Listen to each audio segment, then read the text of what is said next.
Valley Gas Speedshop. Эти ребята кое-что соображают в HOTRODах. Ну что ж, пойдемте познакомимся с ними и заодно посмотрим, что у них там внутри.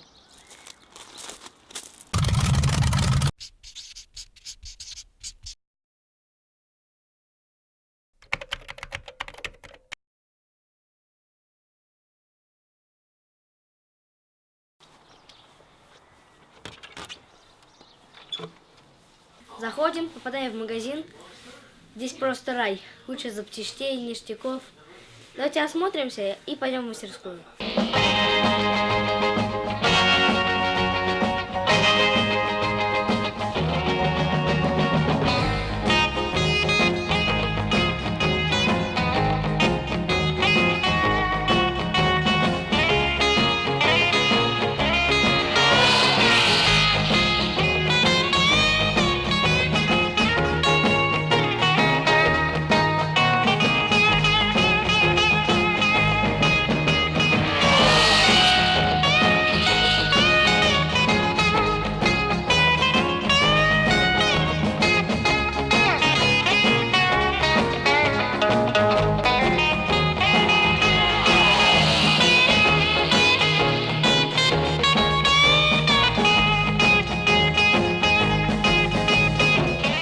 Смотрите, какое колесо использовали в качестве детали для столика. Посмотрите на его ширину. Так что оно мне по колено-то.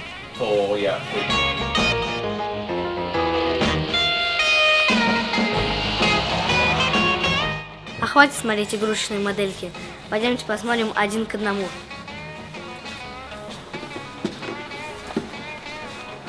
Здесь происходит, скажем так, чистая и финальная работа над проектами. Смотрите, куда прячутся ресивер и компрессора. Просто старая бочка, никто даже не подумал, что там. Синий пикап с мотором от корвета. Что-то мне это напоминает, ну если вы понимаете, о чем я. Плакаты с девчатами в мастерской. Классика жанра.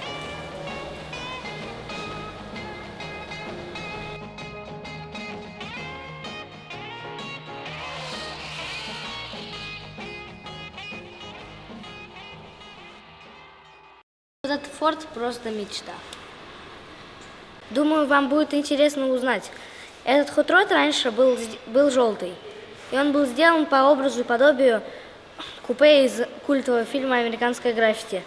Ну а сейчас он стоит в ожидании нового салона.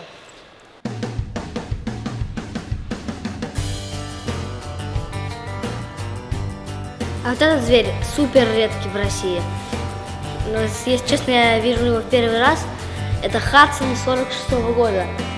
И что хочется отметить, кроме того, что он супер красивый, это то, что он еще и очень длинный. А, да, я забыл, это пикап.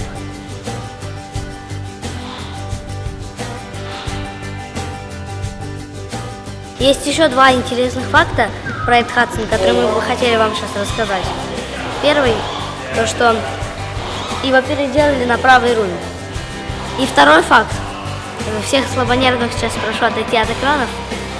Здесь установлен 2-литровый дизель от Mercedes.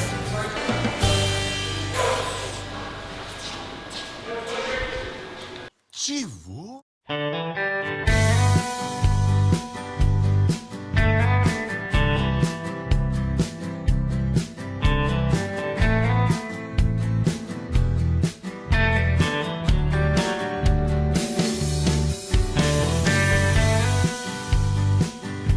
Вот еще один тоже супер сумасшедший пикап. Это Ford 40-х годов, точнее 40-го года. Биг-блок почти 10 литров.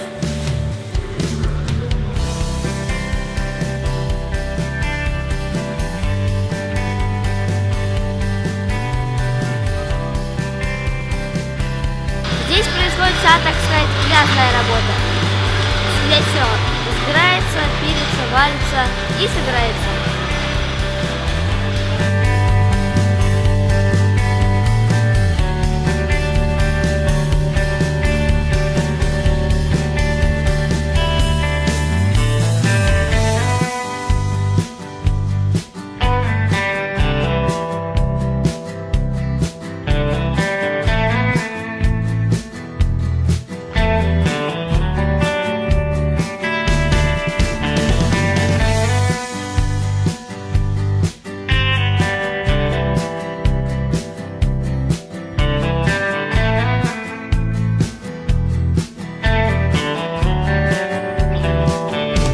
А здесь зона со станками. И хочется сказать, что у ребят неплохое оснащение.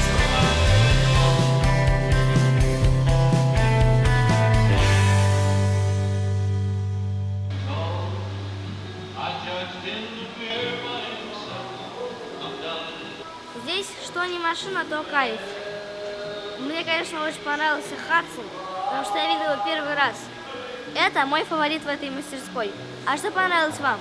Обязательно пишите в комментариях. И что тут прикольный харлейчик собирается? Если я не ошибаюсь, это Iron Head.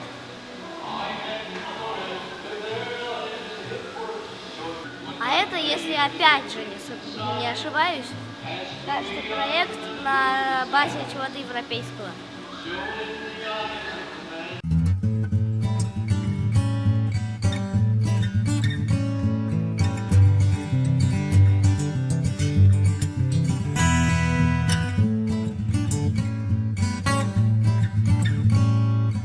А вот эта машина была чокнута самим Джимом Уилфилдом. Кто не слышал о таком, бегом гуглить. А ребята сейчас занимаются лужением.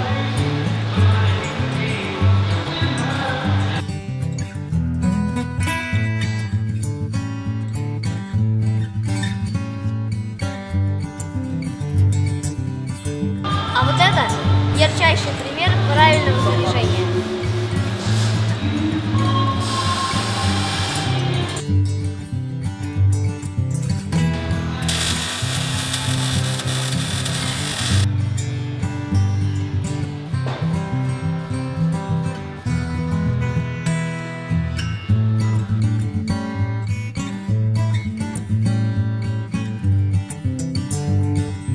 А вот здесь такая комната для работы с двигателем. Мы прошли через всю мастерскую и оказались на заднем дворе. И здесь стоят еще несколько проектов, которые не поместились внутрь.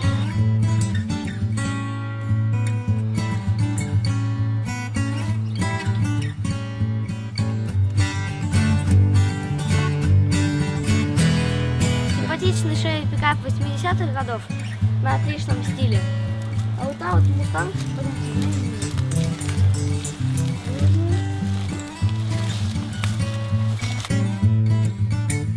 Задние фонари в стиле Элеоноры. Но это, если я не ошибаюсь, 69-й фастбэк. Ну и вот такой вот симпатичный трудяга Бетфорд.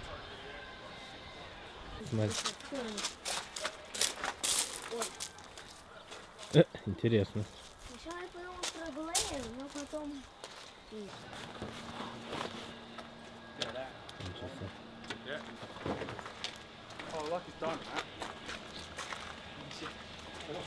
Форд, он в процессе сейчас проект, видимо, HOTROD. И он очень интересный, потому что сначала это был седан, и они срезали крышу и использовали элементы от нее. Вот он. И сделали такой, не знаю, кабриолет, поэтому. Ребята закатили Форд внутрь, и походу вот этот вот замечательный флетхед будет установлен сюда.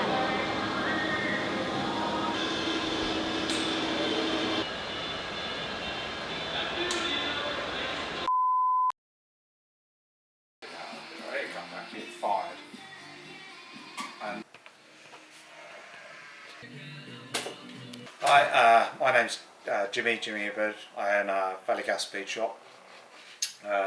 We've been trading now since 1999.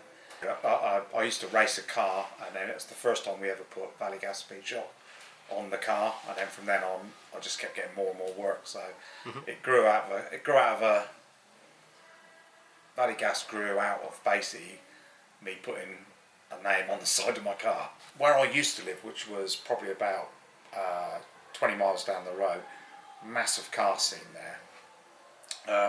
And I used to look after everybody's car, used to build their cars, build their engines. Very much into hot rodding, early style hot rodding, flatheads with, flatheads with NTs and Model A's and stuff I used to have. Then I decided to go drag racing, obviously built my 33 Willys. And then all of the gassers used to always be sponsored by somebody. So I decided to call myself Valley Gas Speedshop, wrote it on the side, And then the next thing you know, I kept getting asked, do you want to do this job? Do you want to do this job? Do you want to do this job? And I worked for the military. I worked for the military for 12 years. So I gave my job up, which was very well paid, and then went to work and never had any money since. 19 years old. I had a chopped console before that I'd built. If you look, so I'll show you. Stop filming and I'll show you. This is the race car. So this is 97.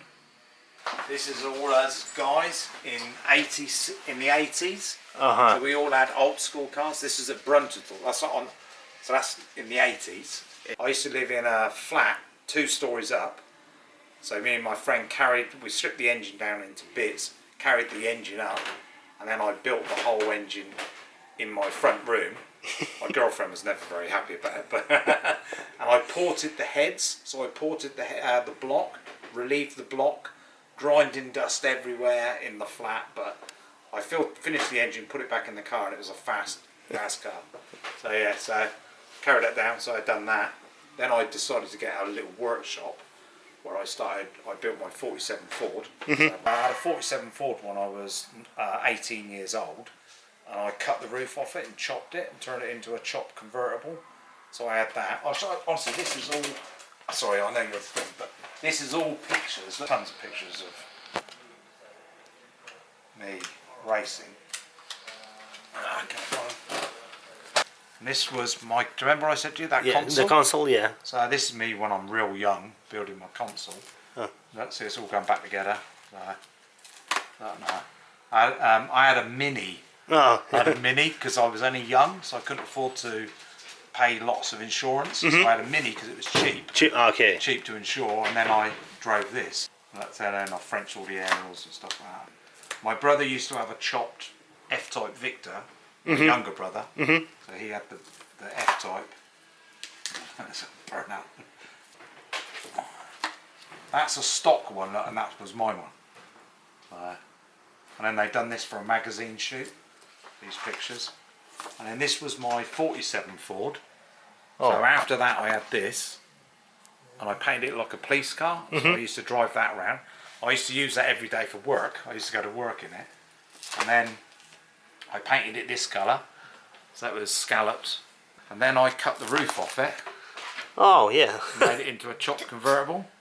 So I was very young there, look, as well. So I was probably about 20, 22 then. 22. And this is the same time as this. 86. So that in 32. This is my friend's 32, still 32, and I had my 47. Someone painted their tent with my car on it. I didn't even know them. They just liked my car. Yeah, and then this was a flathead that I built in my house. So this was a tea I was building. So there's old pictures, look, so they're a bit dull. But look, this is outside my flat. So I used to use this as my daily car. I'm very young again. So this was outside my flat, so I finished the car and I built the car out the side of my house. And then I started building a 32 truck. So this had a big block. 390 big block in it.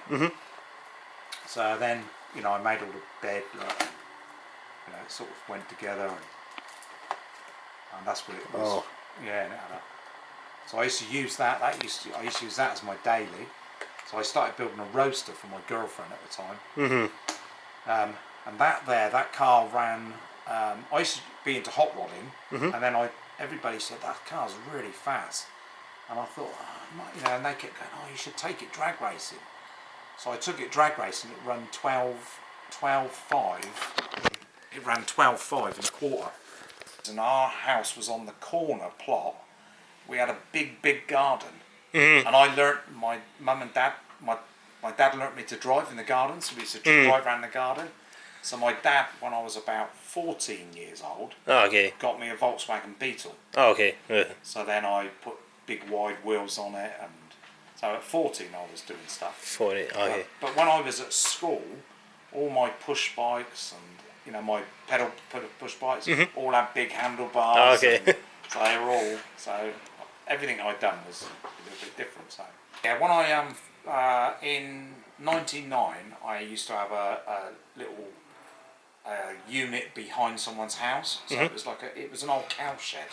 It was a cow shed. Okay, cow Yeah, shed. they used to milk the cows. Yeah. So we concreted it all, and that was our first workshop. Then I left there and I took a workshop in Newbury, my hometown, where I was born and that. So I grew up. So we had that, and we had that for. We've been here in this unit probably about 9 years. 9 years. 9 years. Yeah.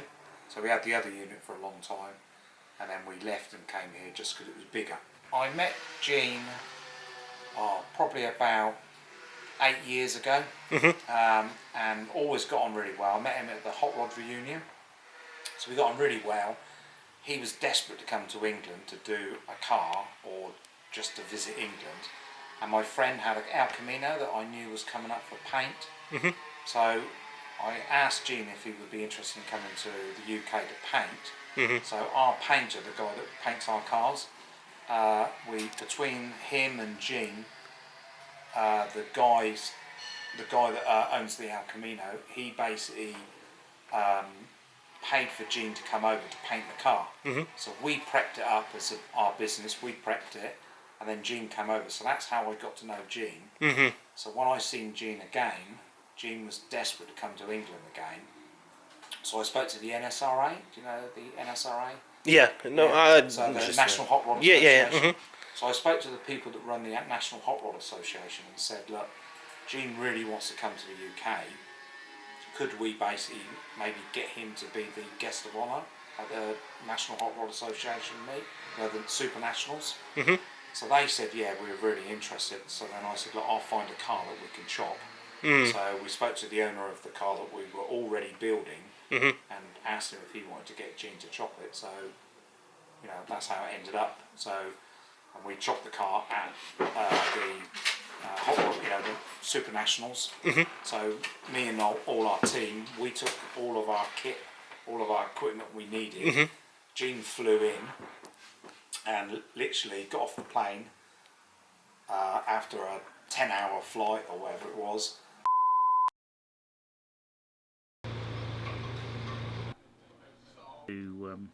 I get to work with. I've been into hot rods and custom cars ever since I was a kid.